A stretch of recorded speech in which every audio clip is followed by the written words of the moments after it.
নতুন যারা কাজ করছে তাদের উদ্দেশ্যে আপনার কি পরামর্শ থাকবে? ভালো করে কাজটা করে, ভালো করে মনোযোগ দিয়ে কাজটা করা, sincere to the character, sincere to the work, এটুকুই আর কি। আচ্ছা, যেহেতু সিনেমাতে কাজ করা হয়েছে, সো সিনেমাতে এমন কোনো কখনো হয়েছে যে নাচ করার একটা সিকোয়েন্স আছে, সেক্ষেত্রে কি করা হ্যাঁ, হয়েছে? হয়েছে, কয়েকবার হয়েছে। বিশেষ করে তো অনেকগুলোতেই তো হয়েছে যে জাহিদ হোসেনের কিছু ছবি আছে, 2-3টা ছবিতে আমি অভিনয় করেছি। প্রত্যেকটার মধ্যে এরকম নাচ টাচ টুকটাক একটু থাকেই। তো ওইটাতে আমি খুবই এম্বারাস থাকি, কিন্তু কিছু করার নাই, করতে হয় আর কি।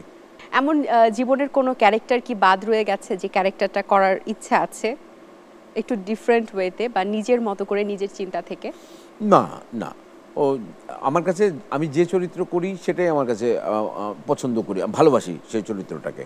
সেটা যে চরিত্রটাই হোক না কেন।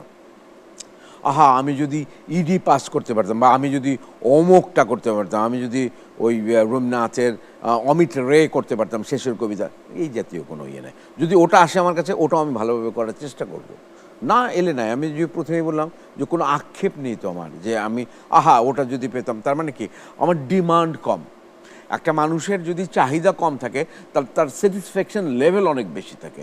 I am two satisfied about my career. আমার কোনো আক্ষেপ নেই। আমি বারবারই বলছি যে ইয়েস, আমি যা পেয়েছি তাতেই আমি ধন্য, তাতেই আমি খুশি। আচ্ছা, আমি যদি কিছু আর্টিস্টের নতুন প্রজন্মে যারা কাজ করছে বা আমরা এই জেনারেশনে যারা তাদেরকে কাজ করতে দেখতে পাচ্ছি, তাদের মধ্যে যদি ৩ জন হিরোইন বা অভিনেতা অভিনেত্রীর নাম বলি, সেখান থেকে আপনার প্রথম যে শব্দটা মাথায় আসবে বা যে সেন্টেন্সটা মাথায় আসবে বা পরামর্শ যদি দেওয়ার থাকে একটু দিবেন। আমি তাহলে নামগুলো বলছি। শুরুতেই তাহলে হিরোইনদের বিষয়টা বলতে চাই। নুসরাত ফারিয়া, আমার কোনো অভিজ্ঞতা নেই ওর সাথে কাজ করার। পূজা চেরি। ভালো মেয়ে, আমি কাজ করেছি, সিনসিয়ার। এখন হিরোদের ক্ষেত্রে প্রথমেই শাকিব খান।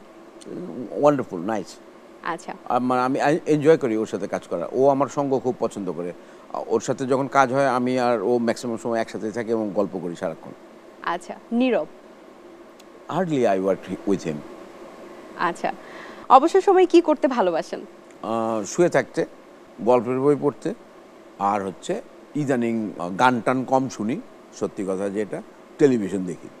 আচ্ছা, যদি একটু সময় পান ঘুরতে যেতে, তাহলে কোথায় যেতে ভালো লাগে? খুব আলসেমি লাগে ঘুরতে।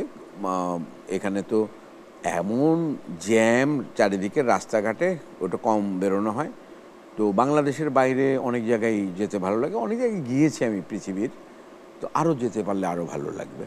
আচ্ছা, ধন্যবাদ স্যার। আপনার সাথে যে এই যে আলাপ করতে পারাটা, এটাও আমার কাছে মনে হয় একটা বড় বিষয়। একটা আপনার সাথে কথা বলার, কাজ করার একটা সুযোগ হয়েছে। অনেক শুভকামনা রইল আপনার জন্য। আশা করছি আবারও আপনার সাথে দেখা হবে। ভালো থাকবেন। এটিএন বাংলার দর্শক, চায়ের চুমুকের দর্শক, সবাইকে ঈদের শুভেচ্ছা। ঈদ মোবারক।